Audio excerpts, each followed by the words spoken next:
Okay, hello all. I am going to, the panelists, if you can make sure you're unmuted, that'd be great if you want to. We're gonna wait a couple more minutes for people to, attendees to arrive. Can someone, let me see, okay, I can see Jeff now, that's good. So hold on, there's a question. Go to questions pane. Hello, was there a webinar? Has the webinar started? I can't hear any audios. Okay. I just started it. Can you guys hear it now? Jeff, can you hear me? I can hear you. Okay, cool. Yeah, I didn't start it right. That question was slightly before the beginning, so we should be good. Okay.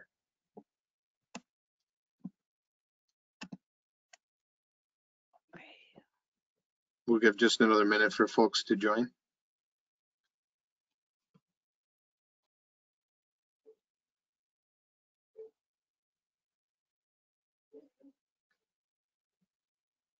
I'm looking to see if there's any other questions in the panel. I think that was the only one.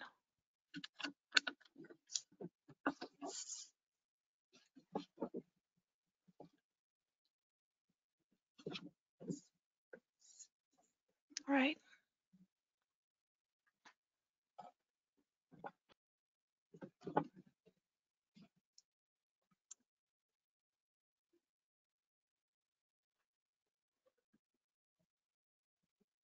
Hi, Matt. Welcome aboard.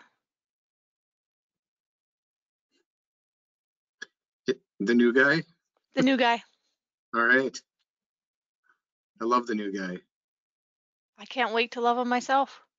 Yep.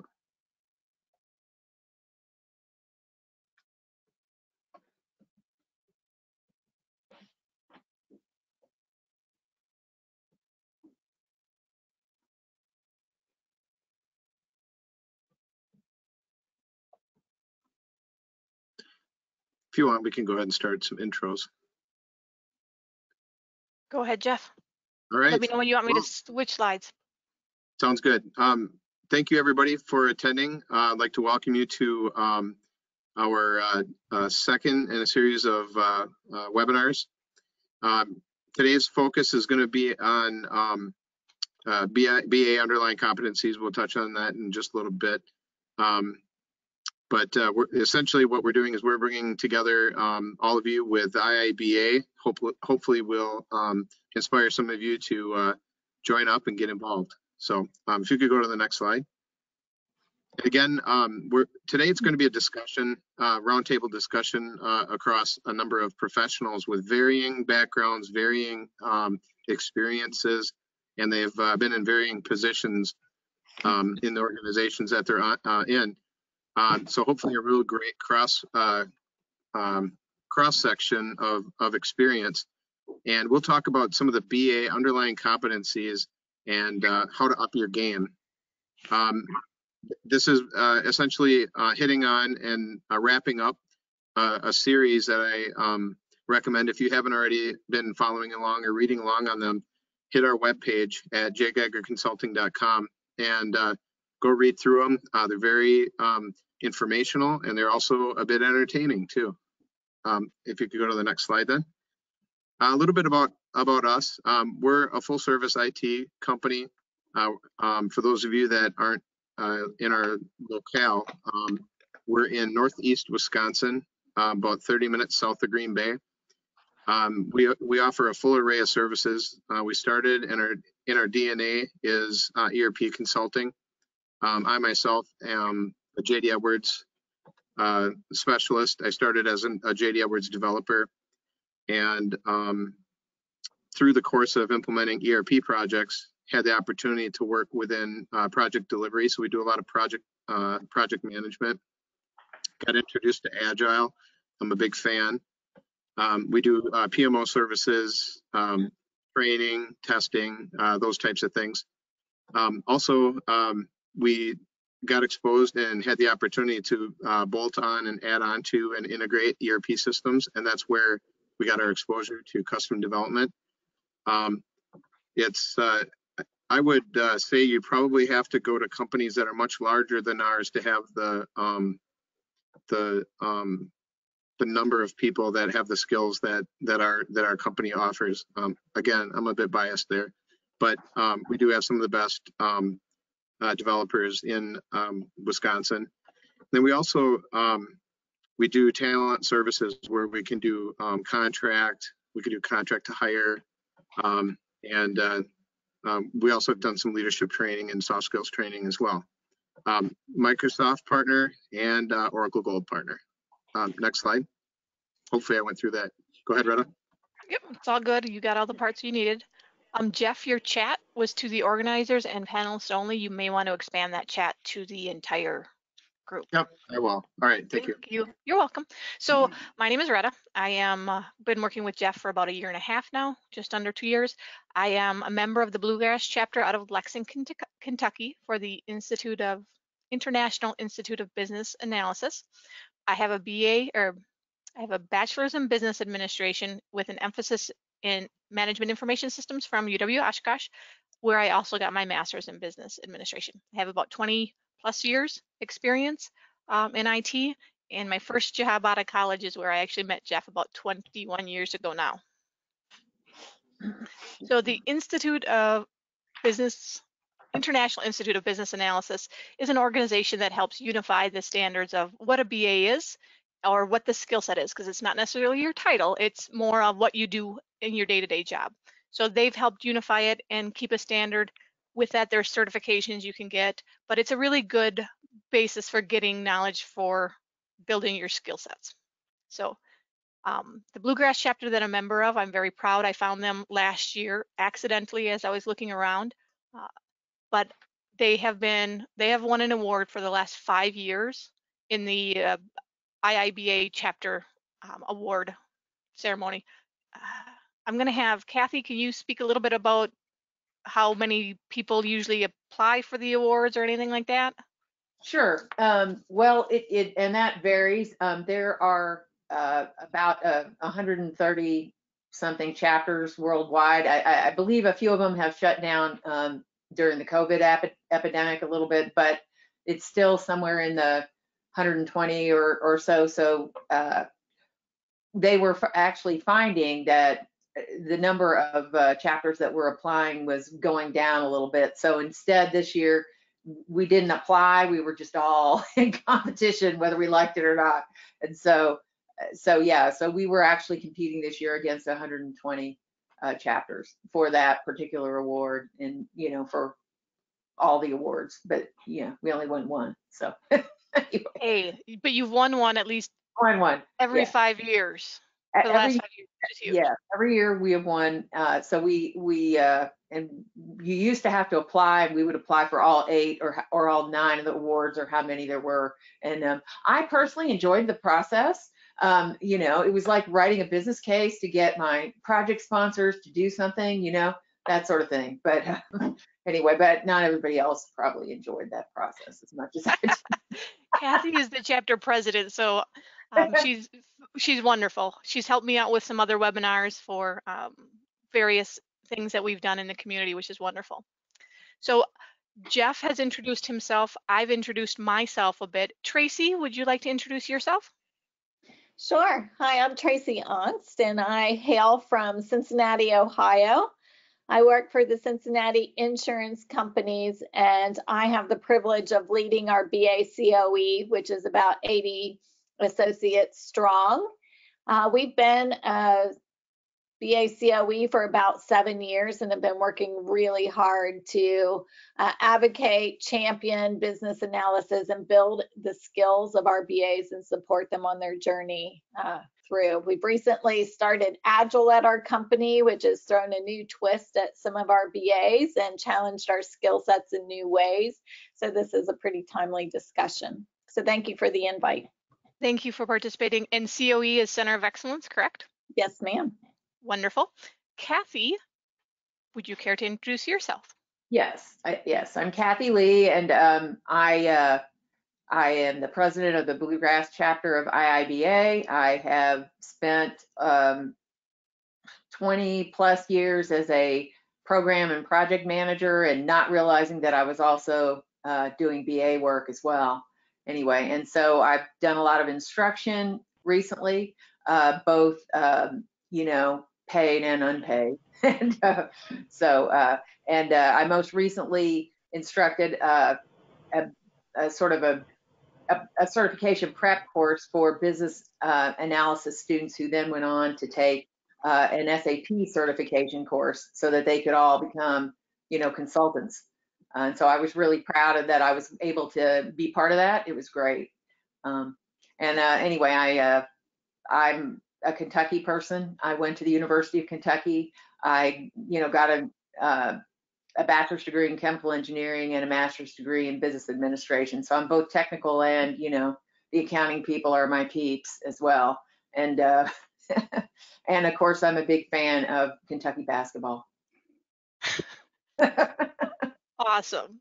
Chris, would you like to introduce yourself? Sure. This is Chris Peterson. I'm actually a project manager. I've been doing it for a little over 20 years. So between project management and program management, I've been on the business side of things, kind of managing projects and programs along the way. So I also graduated from the University of Wisconsin-Oshkosh, and kind of a little bit about me. Excellent. Thank you, Chris. Sue, would you like to introduce yourself? Sure. My name is Sue Rube. I actually manage construction projects currently. I have been doing that for a couple of years. I spent probably maybe 12 years working at Gulfstream Aerospace as a ERP functional analyst and ERP site lead for the facility in Appleton. I got my actually a business degree from Marion College in Fond du Lac. So thanks for inviting me. Thank you. So what I tried to do with getting the panelists was those with diverse backgrounds. Not all of us are IT, but we all do some sort of business analysis, or we work with business analysts. And I wanted the perspective of multiple points of views between the engineers, the project managers, the business analyst, and people who manage people, right? Tracy being a prime example of that. So what I would like to do now is we're going to start kind of going over the 6 underlying competencies, so we kind of have a level set. If you haven't read all the blog, that's okay. We're just going to kind of go over the highlights of them. It should take about 20 minutes to 25 minutes, depending on how much of a roadrunner I become when I speak. And we will, but then after that, we'll be able to ask questions of the panelists. So my goal with this is to help you figure out how to get to that next level, whatever that next level is, whether that means you want a promotion or you want to try something new in your career as a whole. So the 6 underlying. Let me interject here real quick too, is there's a few folks who submitted some questions in advance, and when we find an appropriate time, we'll mention them. And then I didn't find where I could send a note to everybody. So if other questions pop up, if you want to send them to me, or meaning Retta, if you want to send them over to me or something, we can go from there. But I do have some starting point questions here. Excellent. Thanks, Jeff. Yep, thank you. Sure. So the 6 underlying competencies are analytical thinking and problem solving, behavioral characteristics, business knowledge, communication skills, interaction skills, and then tools and technology. Okay, so I have to move my picture on here. So the analytical thinking and problem solving, that some of them can be pretty straightforward with understanding. The ones I want to call out that I think are really important, and if you look at the IIBA book, the systems thinking, it considers a key and important process to know. So that is the systems thinking is, how do you view the organization? Do you understand the relationships from point A to point B to point C? Are you understanding either in your little world where you have some of the smaller, your IT group or your operations group, or can you understand as a whole orders coming in to invoices coming in and everything in between? Understanding that whole system of your organization. So that one is an important one. Creative thinking, obviously the more creative you can get and thinking out the side of the box, not just for you, but for your customers, will help you get a better solution, which is what you want to try and do with some of your probing questions and that type of stuff. I'm a visual thinker. I love to draw things out and help me map things out and see what it looks like, because it gets in my brain and stays there better, but it also helps me relate what I'm seeing and what I'm thinking in my head to other people. So let's see here. Oh, hold on here. There we go. Much better. Behavior characteristics. We know and understand what ethics is, hopefully. Trustworthiness, adaptability, personal accountability, and organizational and time management. Adaptability is really how well are you able to adjust to what comes at you. All of us who work in the business world know what you plan to do that day may not be what you actually end up having to do, especially if you work in the technical world where there can be outages and that type of thing. But that one was adaptability also kind of really helps you be able to work with other people, because when you're getting new things tossed at you that you weren't expecting, it can cause stresses and some of that type of thing. And then when you're stressed, you may or may not communicate well with your community. Business knowledge. Okay, so with that, business knowledge is the understanding the environment, knowing the general business principles and available solutions. So I have a business degree in management information systems. I did not specialize in HR or human resources, operations, finance. I know about them because I have a general business degree, but mine is primarily the computer systems that the business uses. So for me, when I wanted to get out of more of the technical and start expanding myself, I realized I needed to get more knowledge and more experience. So I went and got an MBA or master's in business, and I focused on international communications with that. The reason for it is the companies in the valley the area I live is called the Valley, the Fox Valley. What we do is there's a lot of us organizations that are international. So understanding how to communicate with your different cultures and understanding the impact of the different cultures on the business was important to me in order for me to move on to whatever the next step was for me. In our area, we have a lot of manufacturing. So I have industry knowledge on manufacturing. I don't know anything about insurance. Tracy said she's works for an insurance company or industry, something to that effect. We have some around here, but I've never worked for them. My knowledge, if I were to try and go over there, I'd have to build that up quite a bit. In my blog, I talked a little bit about the organizational knowledge. One of the things as a consultant that I need to make sure I do is get a reading on how is that company organized. That can be the political environment. It can be understanding who the key players are in that organization. So I, as a consultant, can do the best job possible at that company. Solution knowledge can be very specific. Jeff stated he's a JDE guy through and through, which is great. 20 plus years, he's got a lot of great knowledge on it. If he were to go to a project that had SAP or Microsoft 365, I know he would take the time to learn it, but it would be a bit of a different challenge. So with that, when I wanted to get away from JD Edwards because I was in a very niche position, it was very hard for me to move out of that. I went and looked for another ERP system that I could expand upon. I went from JDE to SAP. It was a great transition for me, which was nice. But again, understanding where you want to go so you can figure out what kind of training you're going to want or what kind of knowledge you're going to have to invest in knowing. Methodology knowledge is one of my favorites right now. And I'm going to be honest, a lot of it's because the project that I'm working on, we're using DevOps. In the past, I've used Jira. Both of those tools are used for managing workload and understanding priorities, as well as predecessor and successor work, so that we can get the work flowing appropriately. But understanding, what does your organization do? Do they do Agile or Waterfall or some combination of the above? If you're in manufacturing, do you do lean manufacturing? Are you Six Sigma shop? That type of stuff. Understanding that so that you can apply what you know to that organization is going to be key for your business knowledge.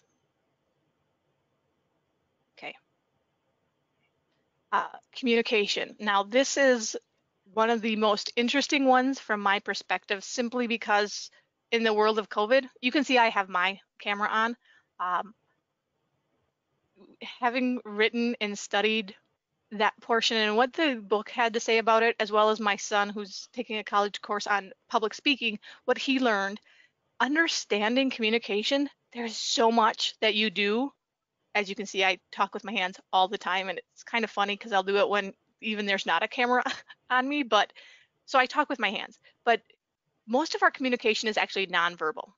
So you can see in that picture there that reading and understanding a person and how they're responding to stuff is key. Are they being defensive? Are they being open? Are they having a bad day? You can see the frown lines or whatever the case may be. One of the things I find interesting and I've always enjoyed is people watching. So there is a mall near us. I hate the mall, have always hated the mall. But sitting and watching people and watching them interact, or even at a restaurant with, especially if the couple is romantic and whether or not they're on a first date, or you can kind of see they're a little awkward because they don't know what to do. I find that humorous to watch. But I've also been married 20 years, so I don't have to deal with too much of that anymore, thankfully. But that being said, I'm going to encourage you to listen with your eyes, not just your ears. And then the next part is listen with your heart. Understand, I know it sounds a little cheesy, but empathy is important. If a person's defensive, I don't know what kind of day they've had, or if they appear to be defensive or frustrating, or they're struggling, you're having challenges communicating with them, understanding their body language, but being able to take that step back and realizing they may have just gotten in a fight with their second grader because they're having to homeschool them because of COVID, and knowing that they're struggling with other things that you aren't aware of, and being able to have empathy and be empathetic towards people helps with building your team, in my opinion. But it builds your team and trust in your team, which is going to be important. And some of that then goes into my next slide, which is really good, is your interaction skills. Facilitating a meeting, BAs do it, PMs do it, we all do that type of stuff. Be organized, have an agenda.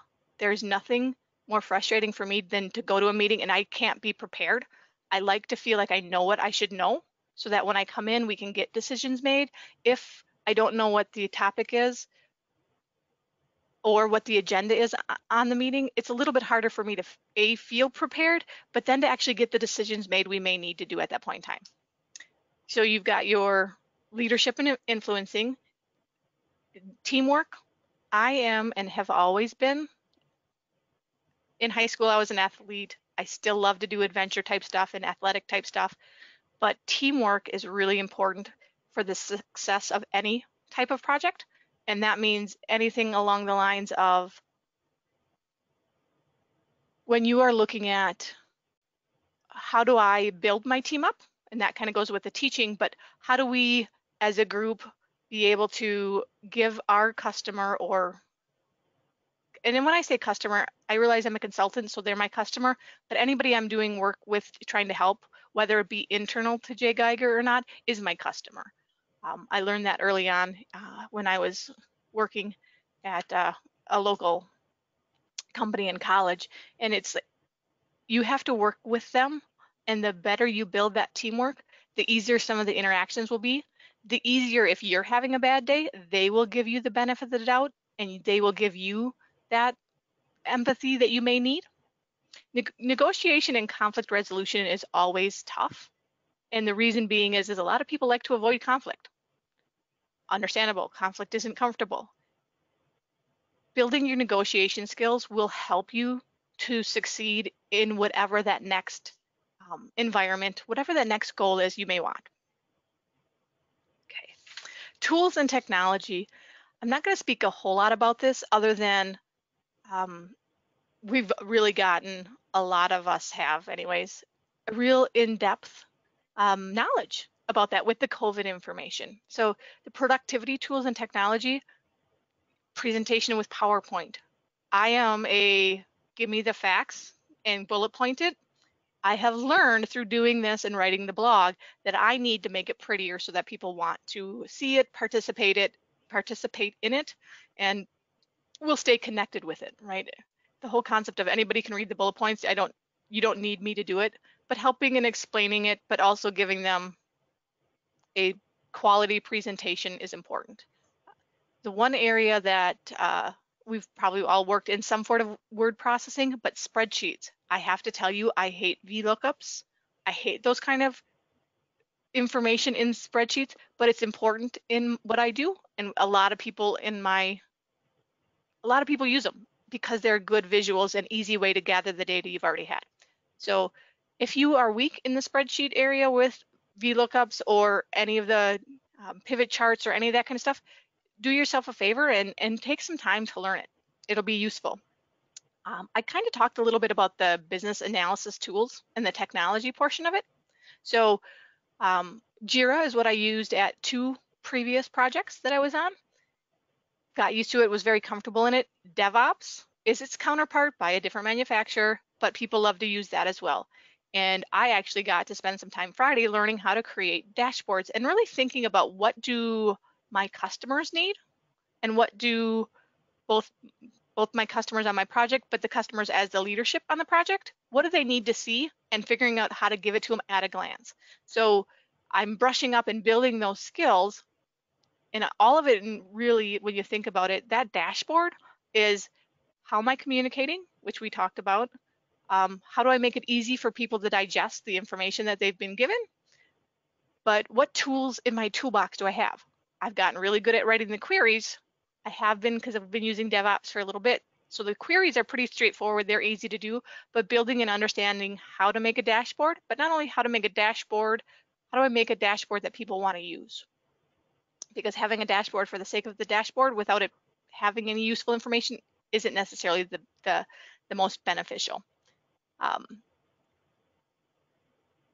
The other thing to kind of think about is the IIBA, BABAC, however you want to say it, the book of knowledge that IIBA put together for the business analyst has 50 different techniques. There are so many options on how to build your skills, and going through those I think are very valuable. There are actually 4 of them that are in all 6 knowledge areas.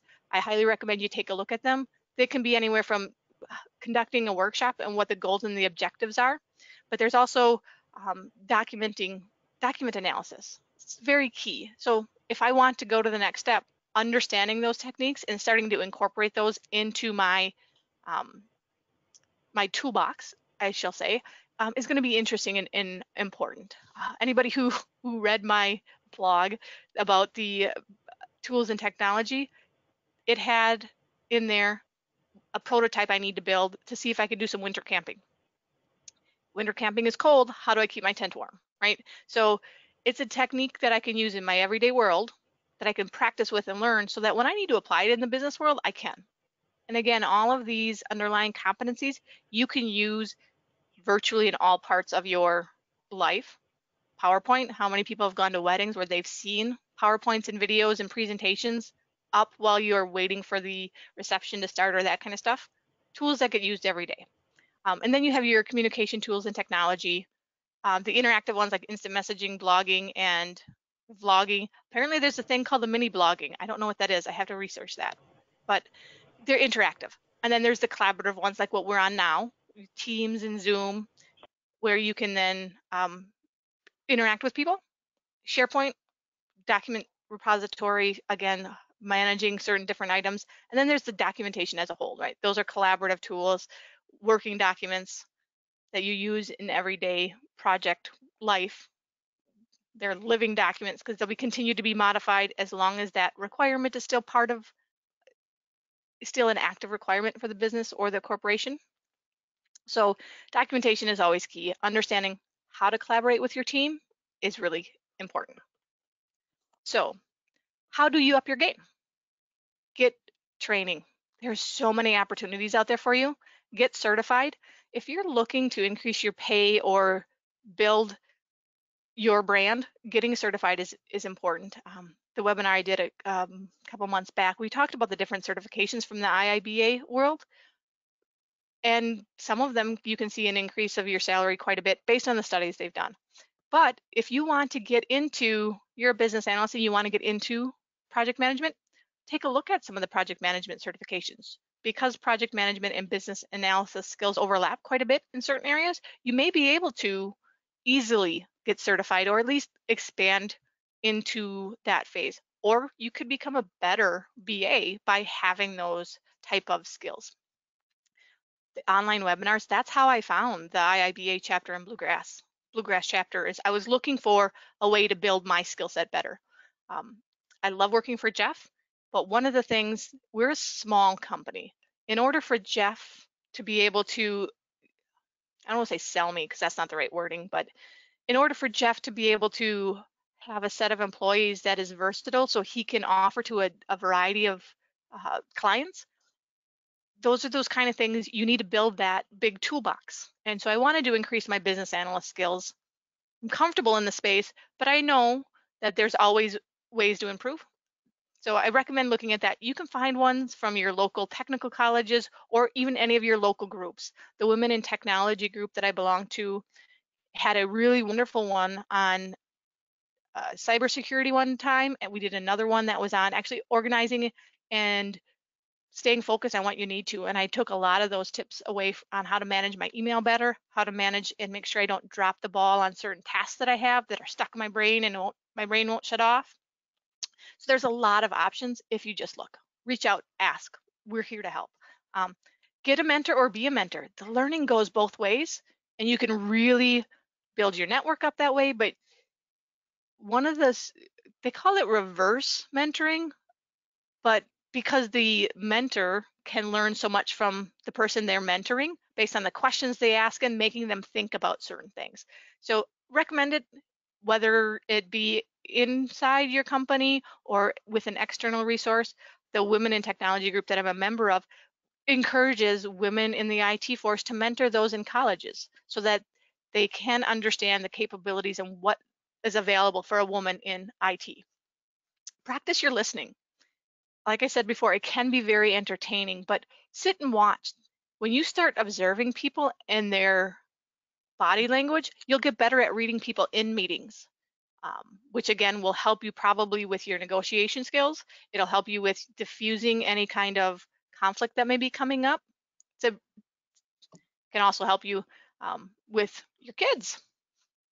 I have a teenage son who's actually pretty awesome, but my sister has 3 young kids, and negotiation happens with her all the time with those. Anybody with kids, I'm sure you understand that. Build your brand and your network. Be involved in LinkedIn, but also try and figure out who you want to be. And I'm still trying to figure out what I want to do when I grow up. But with that, I'm expanding and I'm trying new things to see what does and doesn't work. But in that, I'm branding who I am.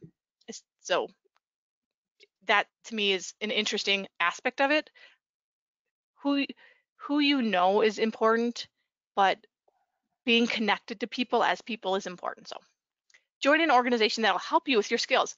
The key part and why I have it in uppercase is participate. It's not just about being a member of the group, participate in the group. Whether it be IIBA with the International Institute of Business Analysis, AITP, the Association of Information Technology Professionals, Plug, which is one of the local Packerland user group for JD Edwards users. You want to get better at communicating and speaking, join Toastmasters. Those options are available to you, and I highly recommend expanding upon some of those skills. So, question time. Should we start with some questions that were submitted in advance? Sure. All right. First question here is ties to the last couple options that you had there.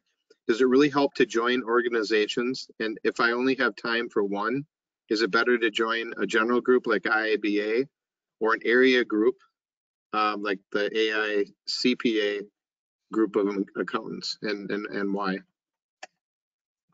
And is everybody going to be chiming in on that? Sure. Does whoever may want to answer, you can start with it. I'll chime in. This is Kathy. Unfortunately, the answer to that one is sort of it depends, but it's nice to join IIBA because they have certifications. So if you are looking to get your skills certified so that you can have an improved, salary and answer those, get a job where it says, certification preferred, that's a good thing to do.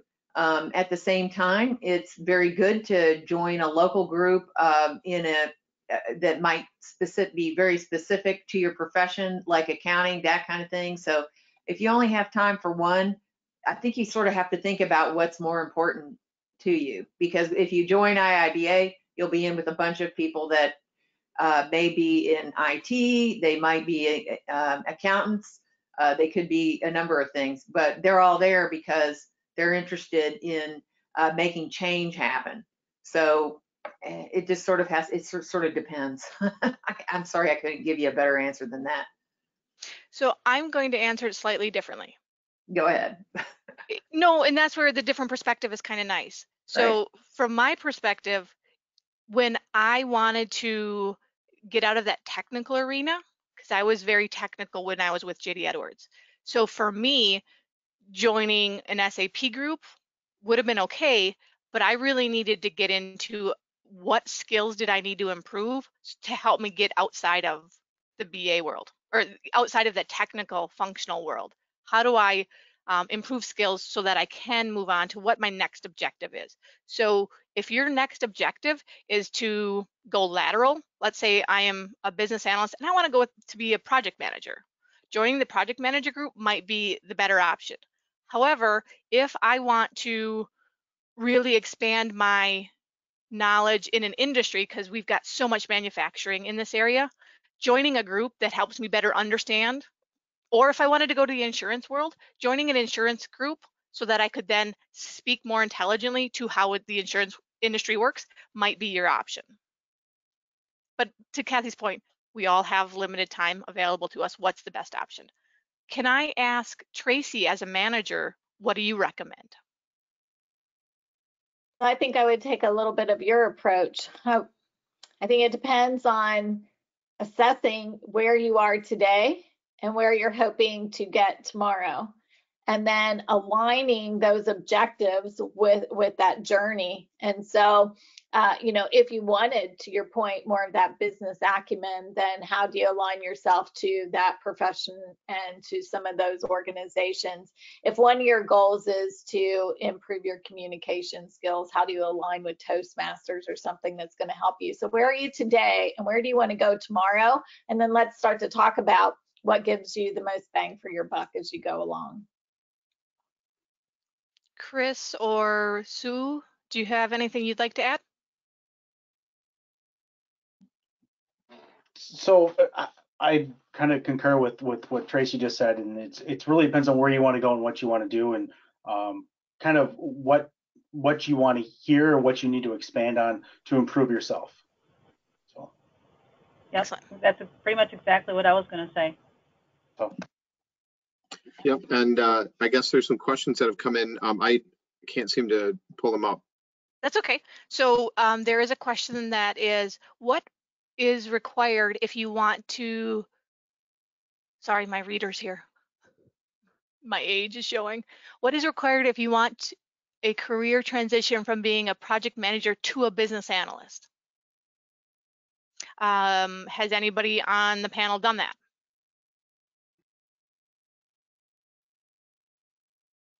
Okay. Is there anybody on the panel that may want to make a suggestion?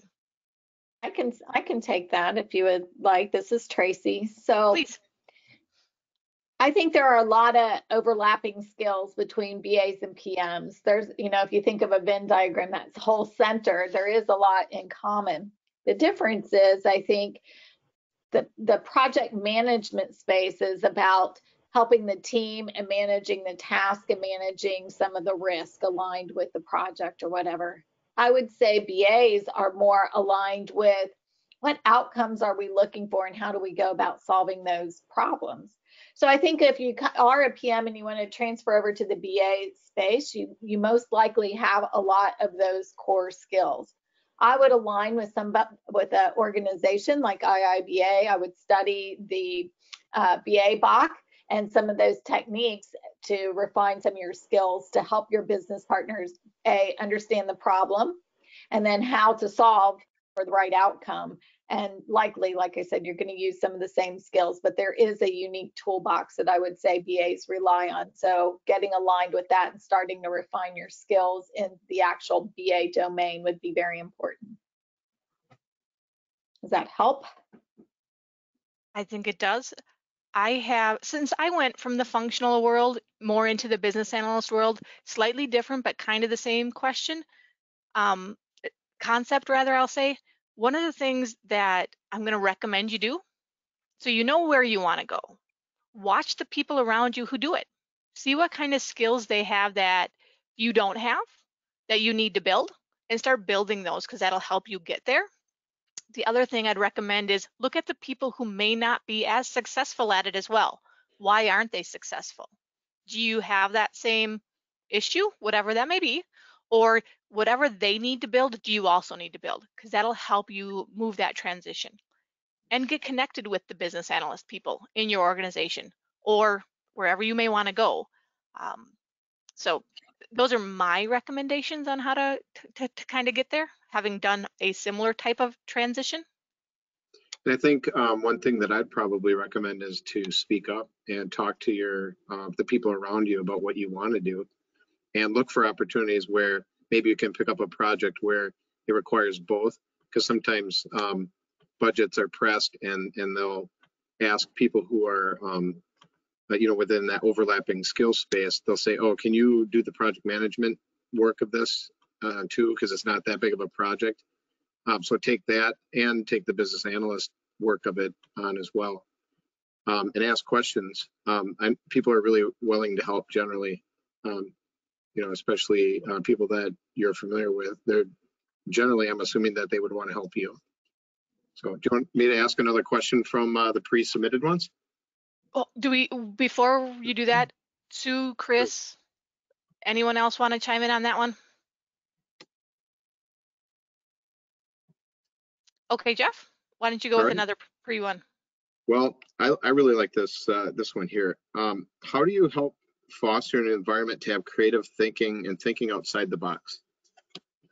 I think that's a tough one. It is. Yeah, but can I say something about that? This is Kathy. Part of it is you sort of have to have a culture where you allow people to fail, or come up with things that don't work, and you have to be sort of willing to try stuff and listen to everything. And you want to have the opposite of what they call a critical culture, where once you make a mistake, that's it, So you have to be comfortable with you and other people in your organization being wrong from time to time and making mistakes, because being creative is all about trying new things, coming up with new solutions, thinking about things differently. And working with your team and building that team respect, building that team that you're on, trust level will help with that too. Even if it's not the whole culture, perhaps just the culture of your team might be able to, by building the trust in the trying new things with them, maybe a way to foster that. And to add to that, I mean, culture really drives it. As you look at, does the culture allow you to fail, and understanding that failure is okay as long as you tried and you did the best that you could, and just understanding, thinking outside the box is if it doesn't work, what is plan B, and thinking about what are the options. I love that. I think that safety culture is very important, but we can't always control that where we work, right? Because some of that is cultural. So as a BA, I think there are some tools and techniques we can use to help encourage some of that creative thinking, right? So when somebody starts to say something, sometimes, we can shut it down with just our response. But being curious as a BA and saying, I love what you're saying. Can you tell me more about that? oh, that's excellent. Who can build on that? Let's keep going with that, right?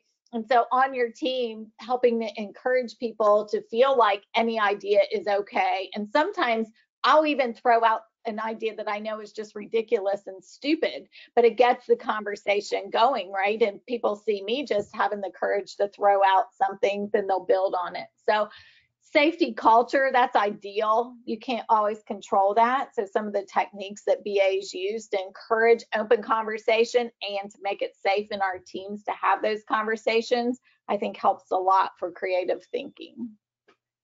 Right. And in the BA book, when they talk about brainstorming, the whole thing about brainstorming is you don't reject any of the ideas. You collect all of them, right? All the ideas, and you don't shoot anybody down.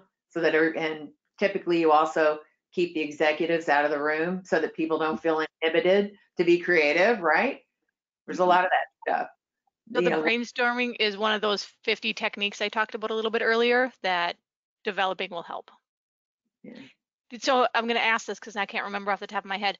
Inside of brainstorming is part of one of the games, right? Using games to get the brainstorming to work well. Sometimes you can do that too. Yes.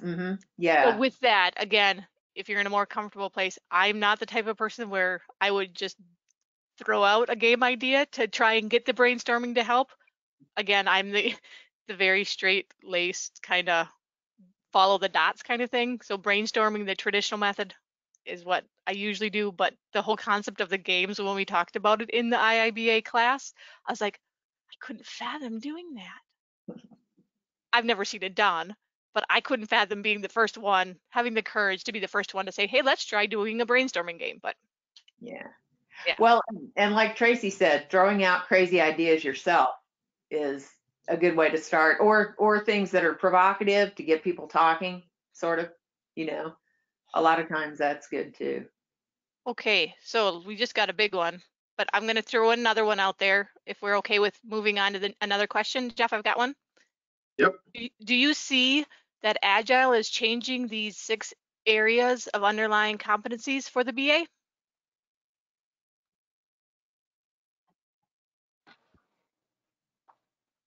So we've been on an Agile journey in our company, and I will say, I don't know if it's changing them, but it's definitely changing the emphasis on some of our underlying competencies. So more of an emphasis on some of the visualization and the techniques that help us, the diagramming techniques and process techniques, so that we're working. It used to be that our value proposition was the documentation that we provided. But now it's about how do we start to get that shared understanding with our team. And so relying on some of the soft skills and the collaboration skills more than some of the documentation techniques may be more important. And I'd like to add to that as far as difference between waterfall and Agile in the knowledge areas, the knowledge areas and the tasks within them have always been, have never been where you have to do them in a certain sequence, right? And they've always been, you come back to them as often as needed, right? So in a sense, a lot of the knowledge areas were already, when they were originally designed, kind of Agile. They lend themselves to Agile, I think. I agree.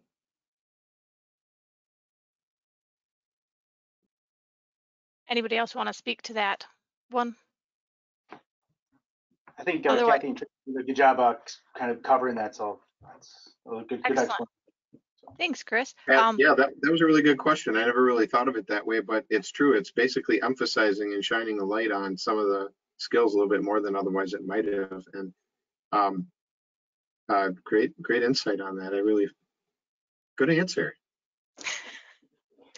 I have another question. Is this the really big long one? It is. It's going to be a little bit to read. But I want to read it all because it's true. I've started to prepare for the IIBA CBAP, which is the Certified Business Analysis Professional, the highest level BA certification, and can recommend the Bluegrass Chapter Study Group class. Beyond that, all of the new topical IIBA specialty certification look interesting and match some of my experience, but are there diminishing returns by adding too many certifications? That's the first part of the question. There's more after that.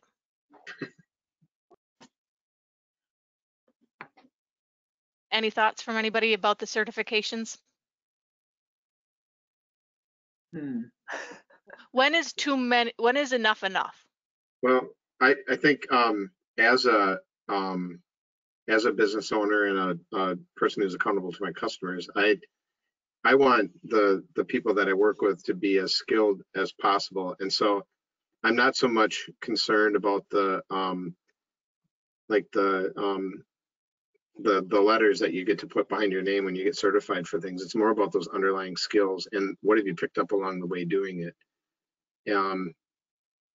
So I mean, that's just kind of my personal opinion on it. Is I really care about what's the results, and I think the journey you go through gets you the results. With you being the owner of a consulting company, Mm-hmm. have you found that when you're presenting people to companies as a possibility to help them with their projects, that the certifications make a difference? I've not had anybody specifically ask for that yet. I've seen in some of the hiring where that's been a differentiator. I think it demonstrates that that you can do things and get go through the effort of being tested for it and that sort of thing. I definitely think it has value. Yeah, I'd like to hear what some of the others have to say about it. It's just I have a little bit different perspective of it, I guess. That's why I asked you. Yeah.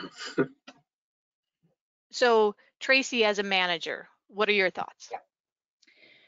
So I love the CBAP. The CBAP is just a really good light on someone's knowledge, but it's also their tenacity and the way they think about learning. Do they have that growth mindset? And do they have the skills to back it up? In my organization as manager, I pay for the preparation materials for my folks who want to sit for the CBAP, and we also fund their test, right? We do not do it for the lower level ones, and it's not that I want to discount it, but if I have a limited budget, rather than investing in certifications at that lower level, I would prefer to invest in their education and actually teaching them things. So if I'm a newer BA, rather than fund their certification, I'd much rather fund some education. Now, some of my newer BAs will pay for the certification test themselves. And I think that when they come to me and they have that, or when I interview somebody with that certification, do I look at that? I do. But for me, in terms of as a manager trying to decide where I'm going to invest my limited money, the CBAP is very important to me. And those lower level ones are less important because at that stage in their career, I'd much rather invest in their actual learning than in their certifications. Excellent. One of the things that I did talk about on the webinar about certifications, if you're in college and you have minimal experience, spending that time to get that ECBA, which is your entry level one, will differentiate you from all the other people coming right out of college. So at that point in time, it's fine.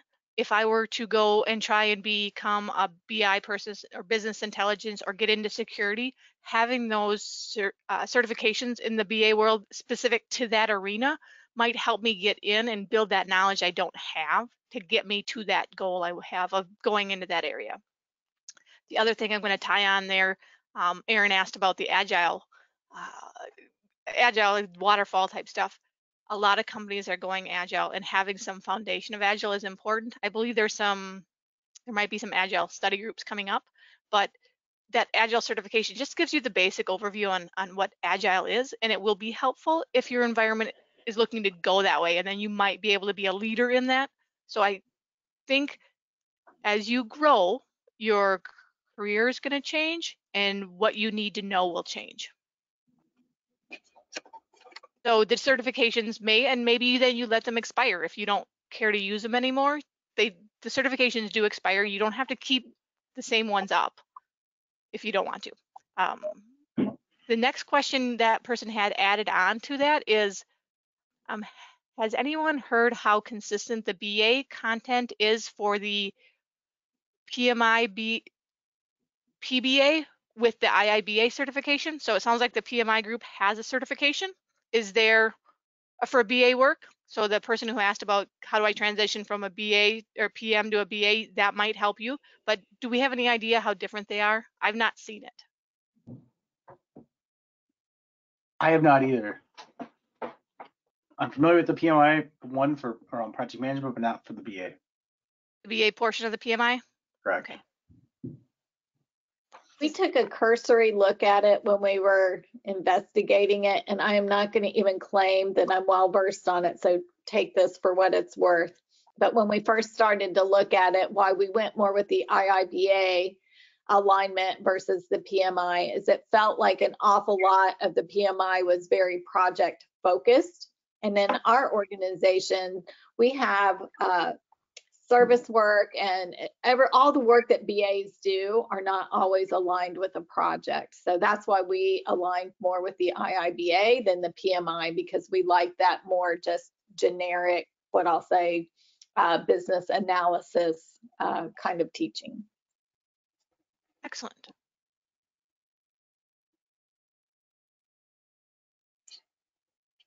All right, just a time check here. We're at 6:25 Central. So there was one more question. And right. the question is, will the webinar, which we're recording, be available? The answer is yes. I just have to figure out how to publish it. So yes, we will put it out there and you'll be able to see the previous webinar we did on the IIBA certifications. Do you have any other questions? We have a number of other questions here. I don't know that we can get to those. Do you want to, maybe we could go around the horn and have everyone give kind of their, like, what is the thing that you would suggest to, I mean, in the spirit of the title of this roundtable discussion, what would you recommend for someone to assess how they can up their game? Like, what are the types of things that they could do to help up their game? So I'm going to start by, off the top of my head, remembering the panelists. I'm going to start. Chris Peterson, what do you think? So it really comes down to, what do you feel are your weaknesses? Evaluate yourself and figure out what do you need to do to improve yourself. And also look at, what do you need to do to improve yourself at work? Is it a class? Is it a training you could take? But just really look at yourself, and for any performance reviews that I've done, I've always had to create a, what do you need to improve, or what are your opportunities for improvement? That's what you should look at first, in my opinion. Sue?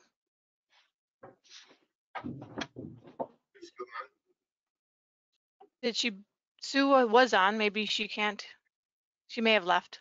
Okay, how about, I'm gonna go with Tracy next. I would say recognize that the world is moving really fast, and the business world and the IT world, and even within the realm of business analysis. So it's not a single target that you're shooting for. The targets are always moving these days. So my advice, if you want to up your game, is stay hungry. Make sure that you have a growth mindset. You're out there reading and researching and always expanding your thinking. Don't stop.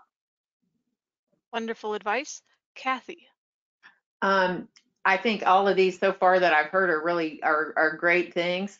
And I think it's important, like has been said, that you understand where you can improve, and you understand, and that you keep yourself continually getting various kinds of education, whether you're reading blogs or whatever it is you're doing.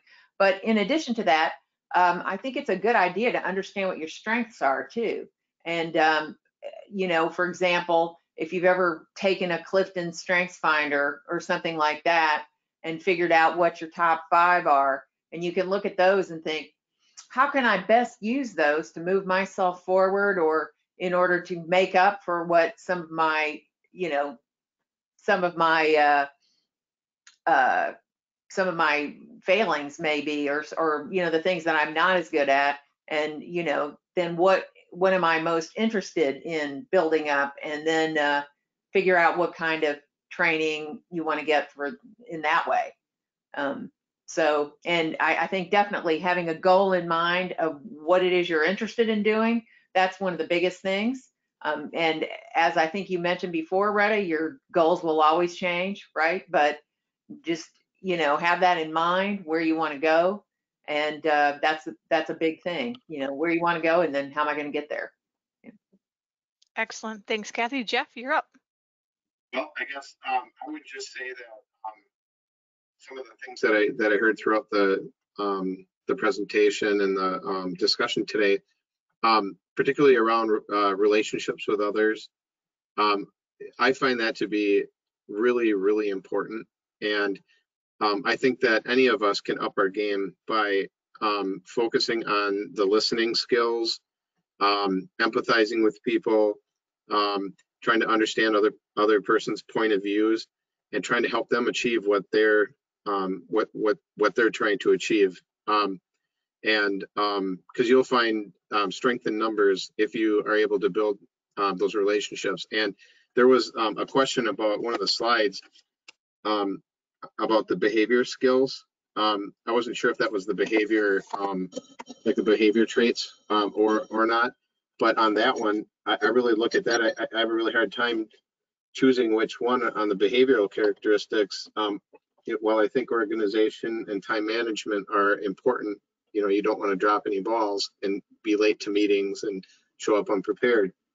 I think that being ethical, accountable, and being trustworthy, and that people can trust you is I think that's paramount in building those relationships. Excellent. You've heard my thoughts. It's in the blog. You've heard them throughout tonight. Figure out where you want to go. Find someone who can help you get there. Someone who will be honest with you in a safe kind of space. If you are struggling with communicating or reading people, having a mentor. I loved having mentors at different jobs because those mentors kind of helped me figure out objectively and in a safe space that where they could say, yeah, you didn't quite do that right. Or if you'd have done it this way instead, it might have gone better.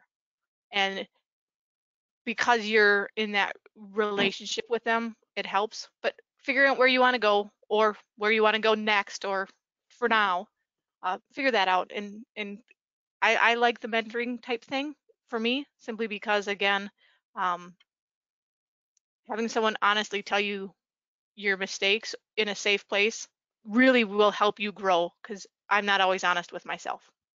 So the next thing I'm going to bring up here is some upcoming events I would highly recommend you take a look at. There are some chapters in different types of stuff coming out. The IIBA, I know Agile was brought up, and it looks like there's a digital products Agile Basics seminar coming up. Look on the IIBA events tab on the dashboard. You can see what the different options are available to help build your skill set. Take a look, see which ones match up with where you want to go. If you don't know, take a look around. It might give you some ideas. So I just want to say thank you all for coming. I appreciate you attending and reading the blog. If you have any questions along the way or anything that we can help you with, let us know, whether that be just asking basic questions or guidance. The people that I've met in the IIBA chapter have been more than willing to help and share their knowledge. But so have the other organizations that I'm a part of. And for the question, how many do you join? I'm in 2, IIBA and the Women in Technology, because I believe empowering future generations of female is important to me, especially coming from a background where I'm the first generation to get a college degree in my family, but there was not a lot of options that you would see for women in technology. So it felt like a lot of our opportunities were narrowed down. But thank you all for your time. Panelists, thank you so much for giving up a Wednesday afternoon evening to help us out. Thanks, guys. Yep, thanks. Merry Christmas. Merry Christmas. Bye. Merry Christmas. Bye. Everyone have a great holiday. Yep, you too.